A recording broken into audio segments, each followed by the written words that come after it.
tayo naman si seryosohin. Correct. Kasi hindi ko naranasan na seryoso ako ng asawa ko. Meron naman kasi ano yan. Meron talaga yan na mas katapat.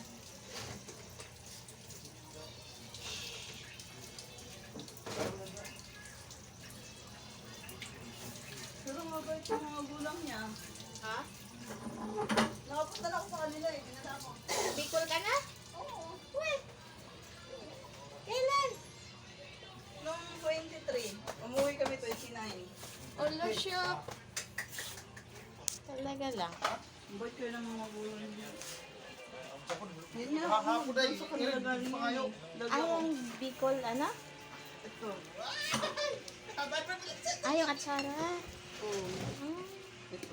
Ilang bilis na kami pinalala nito. Tapos ito ano. Yung pansit. Bato.